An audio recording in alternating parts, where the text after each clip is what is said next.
Et si le lait était un poison? Dans Milk Inside a Bag of Milk, vous êtes une petite voix dans la tête d'une jeune femme, un soir, le long d'une route. Sa tâche est simple, il faut acheter du lait. Sauf que pour elle, ça n'a pas l'air d'être si simple que ça. Alors elle décide d'imaginer qu'elle est dans un jeu pour se motiver et elle répète la phrase qu'elle a apprise. Bonjour, est-ce que je... 19e tentative. Et c'est encore un échec. Je me mords la lèvre avec agacement. L'ambiance est spécialement pesante, la musique nous écrase, et en lisant toutes les pensées de la jeune femme, on se sent intrus, des espions dans son intimité la plus personnelle. Le chemin continue mais difficilement. C'est encore dur à dire pour le moment, mais Milk Chan, le nom donné par la communauté à la protagoniste, semble avoir des tocs très présents qui lui ruinent la vie. Au fait, ça fait maintenant 1 minute que tu marches avec ton pied gauche sur le bitume et ton pied droit sur l'herbe. Quoi? Combien? 50 sur l'asphalte et 51 sur l'herbe. Tu vas devoir revenir un peu en arrière. Elle arrive tout de même à rentrer dans le magasin. Une fois à l'intérieur, une personne étrange lui parle, ce qui a l'air de profondément l'effrayer. Il essaye de dire quoi? Il essaie de me faire peur, mais comment peut-il savoir que je suis terrifiée par la lettre O? Qu'est-ce qu'elle a de si terrible? Au moment où je l'imagine dans ma tête, une image effrayante apparaît. Je peux te montrer, ça sert à rien de l'expliquer de toute façon. Mais comprends bien que ça va me coûter quelques neurones.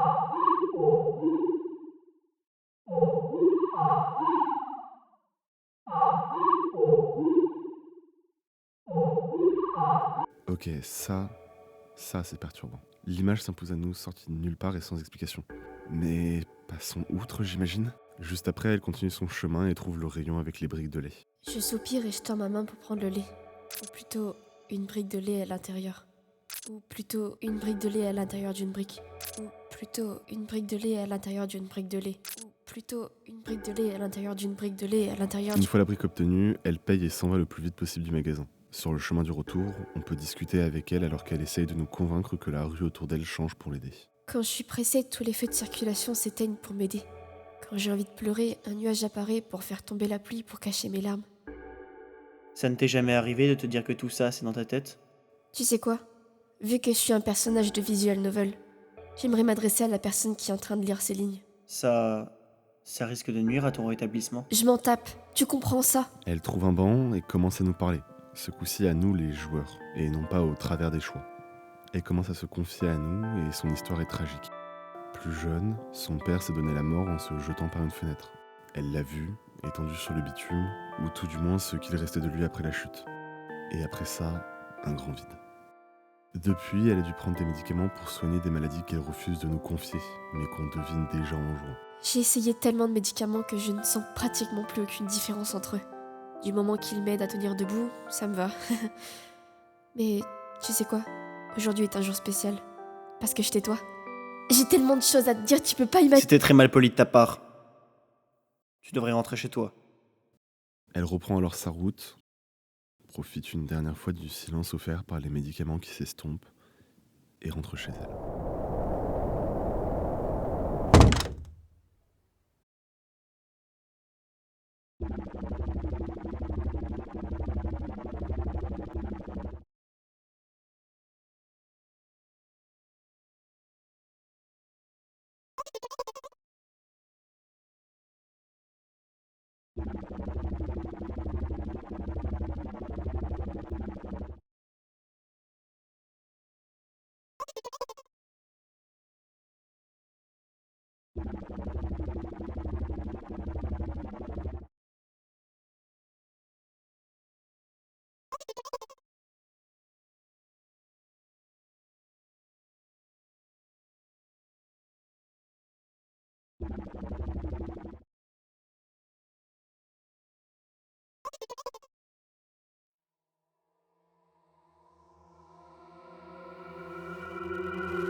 Milk Inside a Bag of Milk n'est pas un jeu spécialement long. Il m'a fallu un peu moins de 20 minutes pour le finir, mais pour autant il a laissé son empreinte bien imprimée dans mes pensées.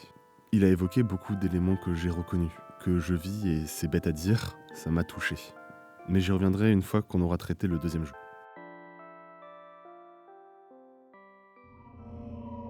Milk Outside the Bag of Milk commence juste après son prédécesseur, et Milk Chan doit aller se coucher. Sur le chemin vers sa chambre, elle est de nouveau victime d'une hallucination.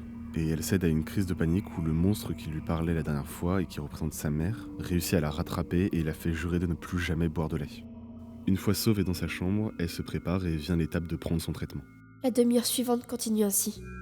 J'étudie chaque pilule sous chaque angle et ensuite je trouve une raison de ne pas l'avaler. J'invente mon propre traitement à la place et je prends plaisir à l'avaler, me laissant couler dans leurs effets guérisseurs. Et mon cou ne me fait plus mal. Et ma main ne me fait plus mal. Et ma tête ne me fait plus mal. Et mon cœur ne me fait plus mal. Et mon ventre ne me fait plus mal. Et mes yeux ne me font plus mal. Comment je n'ai pas pensé à ça plus tôt? C'est tellement simple. J'ai juste besoin d'en parler à quelqu'un de suite. Juste après, on peut enfin reparler à Milk-chan, à qui on a visiblement beaucoup manqué. Hey, ça fait un bail. Ça ne fait même pas 1 heure, Andouille. T'es même pas un tout petit peu content de me voir? Juste un peu? Je suis pas mal fatigué après aujourd'hui. J'imagine que toi aussi. Tu devrais aller te coucher. Non, tu as été au contrôle bien trop longtemps, c'est mon tour maintenant. On la menace de ne plus parler si elle ne prend pas son traitement, et elle finit par changer d'avis et le prendre, avant de s'allonger dans son lit pour observer le plafond. Ses pensées se transforment en plein de petites lucioles qu'elle essaie d'organiser, mais ces petites bestioles sont trop chaotiques et partent se cacher dans tous les coins de sa chambre. Minuit sonne et on doit aider Milk-chan à retrouver ses pensées, alors que les hallucinations prennent encore plus de place dans sa tête. J'ai une idée. La dernière fois, devenir un personnage de visual novel m'a aidé à atteindre mon objectif. Maintenant, je veux devenir le personnage d'un point and click. Alors on l'aide à retrouver les lucioles perdues en reparcourant ses souvenirs avec elle. Quant au fou le sac, on apprend que son père l'a enlevé du système scolaire très tôt, et quand lui vient l'envie de donner un coup de pied dans le sac, elle se réprime. Je finis presque par donner un coup dans le sac dans un excès de rage soudain, mais j'arrive à m'en empêcher juste à temps. Si je le bouge d'un centimètre, l'image complète s'écroulerait et je deviendrai aveugle. C'est déjà arrivé trop de fois. Milk-chan semble avoir une organisation de vie très précise. Elle a cette même logique quand elle évite de regarder les pages de son carnet ou qu'elle refuse d'enlever du mur les effets de son traitement alors qu'elle les connaît par cœur. Quand on fouille son ordinateur, on apprend qu'elle était quelqu'un de très créative, qu'elle écrivait, qu'elle faisait de la 3D et même qu'elle dessinait. On peut toujours interagir et continuer de trouver au fur et à mesure des lucioles. Et une fois quelques lucioles récupérées, en fonction de nos actions, on obtient une fin différente. Des rêves terrifiants, angoissants, qui nous plongent dans la psyché de Milk-chan. Mais très vite.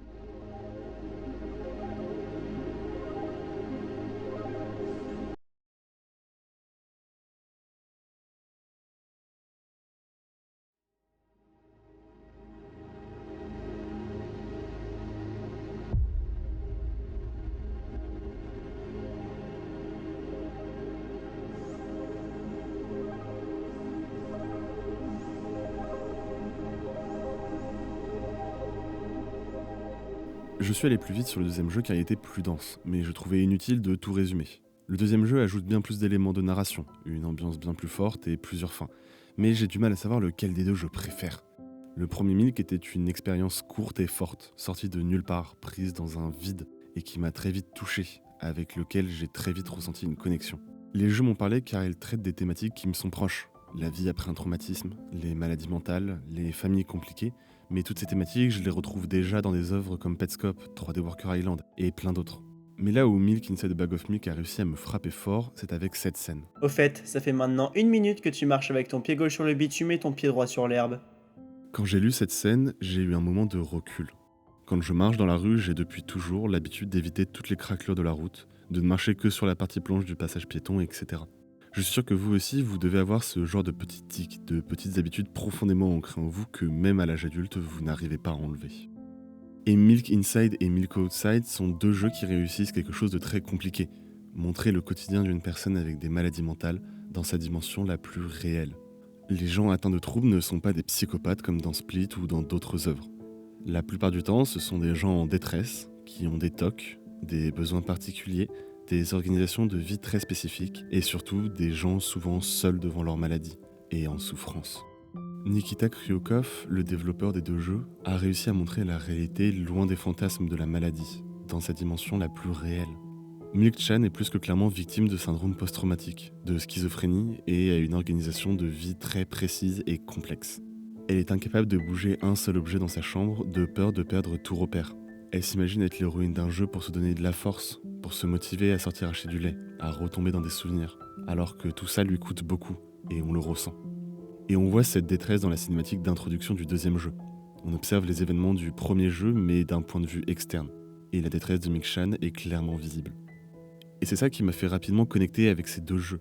C'est la franchise avec laquelle le sujet est abordé. Pas de détour, pas de romantisation, pas de jugement. Juste la vérité, face à face avec le joueur. Je ne trouve pas que Milk Inside et Milk Outside soient des incontournables du jeu vidéo, mais ils font partie d'un mouvement très important et dont on reparlera plusieurs fois sur la chaîne, c'est celui de la réhabilitation du sujet de la santé mentale.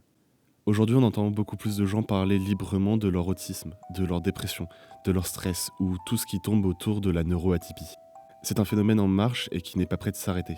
Pas car il y a de plus en plus de gens autistes ou neuroatypiques et neurodivergents, mais bien car l'organisation de la société se complexifie et fait réapparaître ce qui était avant soit dissimulé, soit géré par les personnes concernées. Si on note bien une croissance des cas de dépression aujourd'hui, ce n'est pas pour autant que la neuroatypie prolifère. C'est bien car les gens ne sont plus capables, aujourd'hui, de la dissimuler.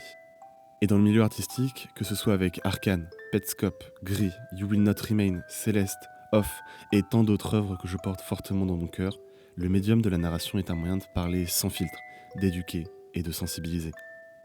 Milk Inside et Milk Outside, au-delà d'être des jeux avec une ambiance glauque et maîtrisée, au-delà de raconter une histoire forte et touchante, ils permettent de comprendre l'autre, de s'ouvrir, voire pour certains de trouver une forme de réconfort et de comprendre, un peu bêtement, qu'ils ne sont pas les seuls à éviter les craquelures dans le sol.